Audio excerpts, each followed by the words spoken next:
तो कैसे हैं आप सब। आई होप आप सब अच्छे होंगे और आप लोग की पढ़ाई बहुत अच्छे से चल रही होगी। जिनका एग्ज़ाम आरपीएफएसआई का 9 तारीख को, 12 को और 13 को है, वो लोग अपना रिवीजन अच्छे से कर रहे होंगे।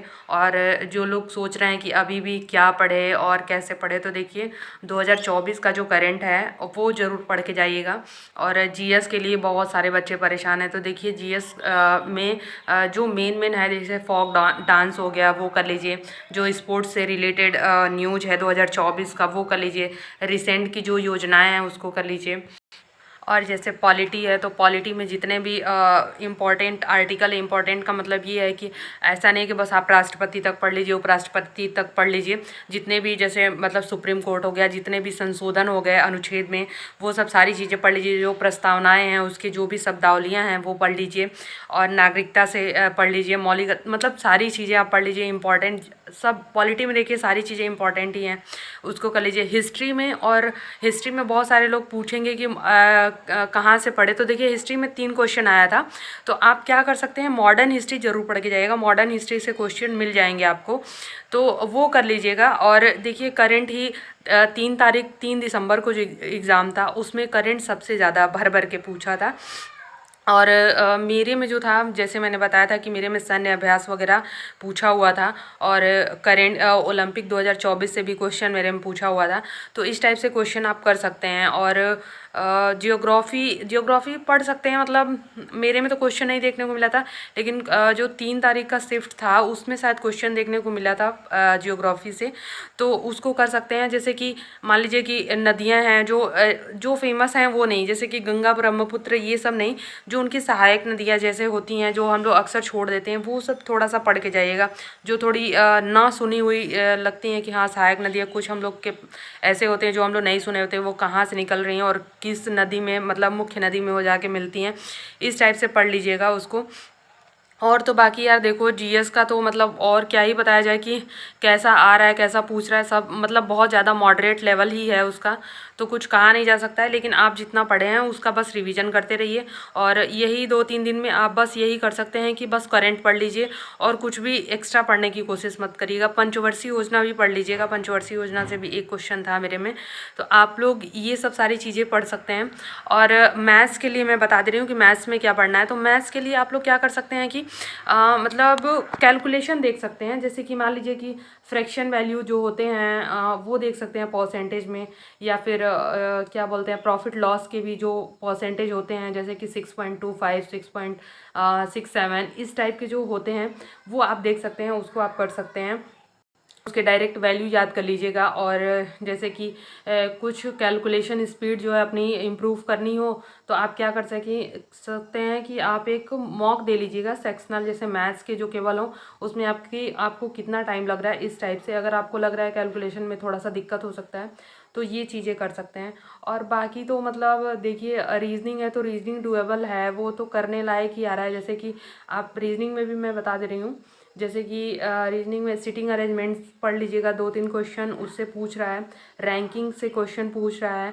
और रैंकिंग था, नंबर सिस्टम से बहुत मतलब बहुत नॉर्मल क्वेश्चन था। कोडिंग डिकोडिंग से भी बहुत ज़्यादा नॉर्मल था, उससे बहुत ज़्यादा नहीं था। एक मिरर से था, मिरर इमेज वाले क्वेश्चन थे, और एक ही था बस उसमें। और एक मेरे में डाइस भी पूछा था। और कुछ ज़्यादा नहीं था यार। बाकी तो बहुत रीजनिंग नॉर्मल ही हम कहेंगे। और थोड़ा मैथ्स, बस मैथ्स का लैंग्वेज नहीं घुमा रहा है, लैंग्वेज नॉर्मल ही आ रहा है, बस कैलकुलेशन थोड़ा सा ज़्यादा करना पड़ रहा है, उसमें टाइम लग सकता है।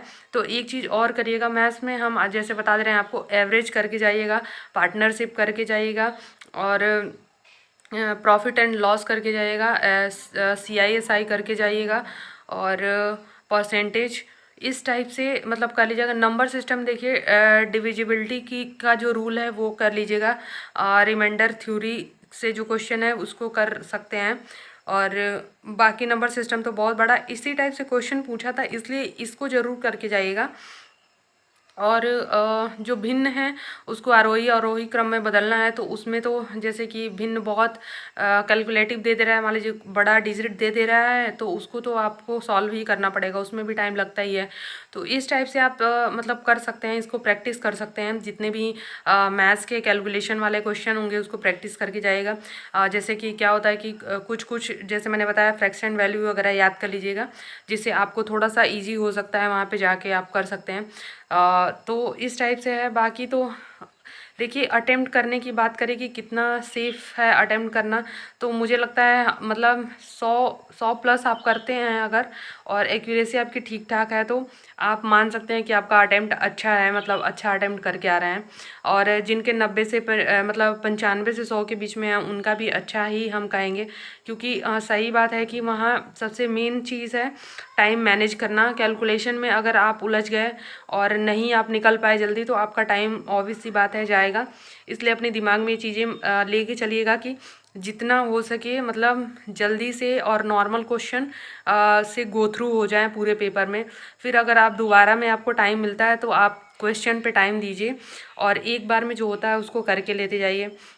क्योंकि मैथ्स में यही होता है कि हम लोग क्या करते हैं, एक बार क्वेश्चन लगाते हैं, फिर नहीं आता है तो फिर हम लोग दोबारा उसी क्वेश्चन को लगाना शुरू कर देते, ये सबके साथ ही होता है।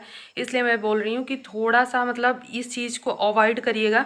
मन होगा तो सबसे पहले क्या करिएगा, जीएस सॉल्व कर लीजिएगा, फिर रीजनिंग सॉल्व करिएगा, फिर मैथ्स पे आइएगा, मैथ्स करिएगा।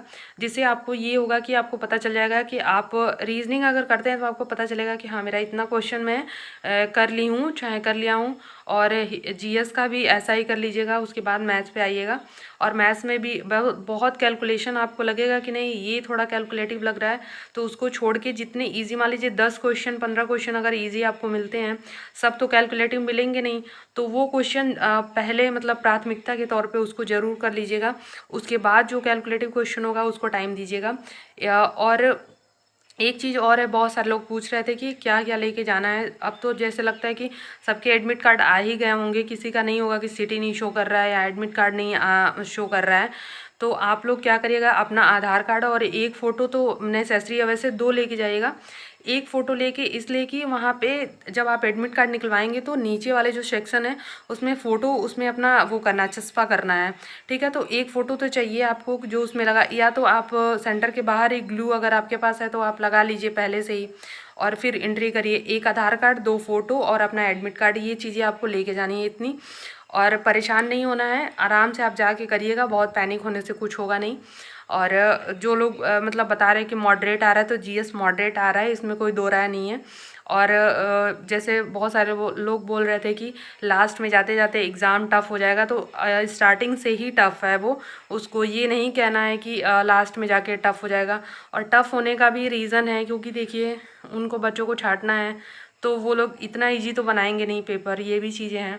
तो आप लोग अच्छे से करिएगा। बाकी चलिए, जिनके भी 9 को एग्ज़ाम है उनको ऑल द बेस्ट। और 9 वाले ज़रूर अपना कमेंट बॉक्स में अपना रिव्यू बताएंगे कि उनका कैसा आया है पेपर, ताकि उन 12 और 13 वालों को थोड़ा बहुत उससे बेनिफिट हो जाए। ठीक है, तो चलिए मिलते हैं। ऑल द बेस्ट जिनका 9 तारीख को है। आप लोग जिनका बहुत दूर है वो लोग आज निकल चुके होंगे और अपना पेपर देने के लिए। ठीक है, बाय बाय।